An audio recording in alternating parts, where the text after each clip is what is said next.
محمد نبینا بنور ہدینا۔ اعوذ باللہ من الشیطان الرجیم، بسم اللہ الرحمن الرحیم۔ میں سید غلام نبی موسوی طب انبیاء و اہل بیت کی جانب سے آج پھر آپ کے سامنے پیش خدمت ہوں، اور آج جس ٹاپک کے بارے میں ہم بات کریں گے وہ ہے ہڈیوں کا درد۔ آج کل ہڈیوں اور جوڑوں میں درد، پہلے تو ہم یہ سنتے تھے کہ بزرگ لوگوں کے اندر یہ پایا جاتا تھا، لیکن آج کل جوانوں میں بھی بہت تیزی سے یہ درد جو ہے شروع ہو رہا ہے، ہڈیوں کے مسائل۔ بعض اوقات یہ وٹامنز، کیلشیم کی کمی کی وجہ سے ہوتا ہے۔ بعض اوقات جو بزرگوں کے اندر یہ معاملات ہوتے ہیں گھٹنوں میں درد کے اور جوڑوں کے درد کے، وہ بیسیکلی جوائنٹس کے بیچ میں ایک کارٹیلیج ہوتا ہے جو اس کو جو ہے سموتھ، اس کو موومنٹ کے لیے ایک سموتھ سرفیس دیتا ہے کہ آرام سے اس کی موومنٹ ہو، لیکن وقت کے ساتھ ساتھ جب وہ اس کی کارٹیلیج بیچ میں سے کم ہونا شروع ہو یا ختم ہو جائے کسی وجہ سے، اور وہ علت بھی ہم خود ہی پیدا کرتے ہیں اپنی زندگی کے اندر، جس کا میں آگے ذکر کرتا ہوں، تو اس وجہ سے پھر ان کو درد کی شدت محسوس ہونا شروع ہو جاتی ہے، جس کی وجہ سے ان کے لیے اٹھنا، بیٹھنا، کام کرنا، چلنا پھرنا بہت مشکل ہو جاتا ہے۔ تو بیسیکلی ہم اپنی زندگی کے اندر جو ویٹ لفٹنگ کا عمل کرتے ہیں یا غلط بیٹھنے کا جو ہمارا عمل ہے، پوسچر جس کو کہا جائے، جس کی وجہ سے یہ چیزیں لاحق ہوتی ہیں ہر بندے کے اندر۔ انسان جوانی کے اندر نہیں دیکھتا کہ یہ وزن زیادہ ہے یا کم ہے، وہ اس کو لفٹ کر لیتا ہے، یا بیٹھنے کا جو اس کا انداز ہے اس کو وہ پراپر نہیں اپناتا جس طریقے سے بیٹھا جائے، تو جس کی وجہ سے یہ معاملات ہڈیوں میں درد، جوڑوں میں درد شروع ہو جاتے ہیں۔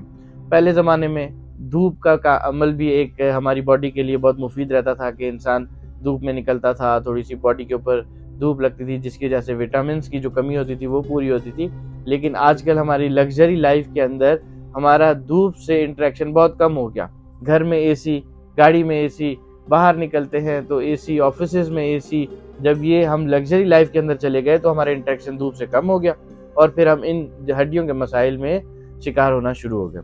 اچھا، طب انبیاء اور طب نبوی کی روشنی میں اس کا بآسانی علاج موجود ہے، اور ہم نے بہت سے ایسے پیشنٹ جن کو یہ جوڑوں کے درد تھے اور ڈاکٹرز نے اس کو آپریشن کہا ہوا تھا، ہم نے 1 سے 2 مہینے کے اندر ان کے ہڈیوں اور جوڑوں کے مسائل کا پراپر مکمل خاتمہ کر دیا ان طب نبوی کی تعلیمات کی روشنی کے اندر۔ تو ایک اس کا جو پھل ہے، جڑی بوٹیز جس کو کہا جائے، سنجد کے نام سے، جو پہاڑی ایریاز میں ملتا ہے، اگر اس کو لیا جائے اور اس کو گرائنڈ کر کے کھایا جائے تو روایت کے اندر ہے کہ اس کی کھال، سنجد جو جنگلی زیتون ہے، اس کی کھال ہماری کھال کے لیے، اس کا گودا ہمارے گوشت کے لیے، اور اس کی ہڈی ہماری ہڈی کے لیے بہت مفید ہے۔ تو اگر ایک انسان اس کو اپنی زندگی میں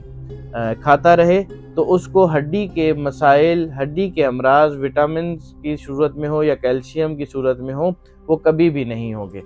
تو آپ ہمارے ساتھ جڑے رہیں طب انبیاء و اہل بیت کی روشنی میں، طب نبوی کی روشنی میں۔ ہم مزید آپ کو جو اگلی ویڈیو ہے اس میں گیسٹرک پرابلم کے بارے میں بتائیں گے۔ نیچے دیے گئے ہمارے نمبرز پہ ضرور رابطہ کر سکتے ہیں کسی بھی مشکل کی صورت میں۔ والسلام علیکم ورحمۃ اللہ وبرکاتہ۔ محمد نبینا بنور ہدینا۔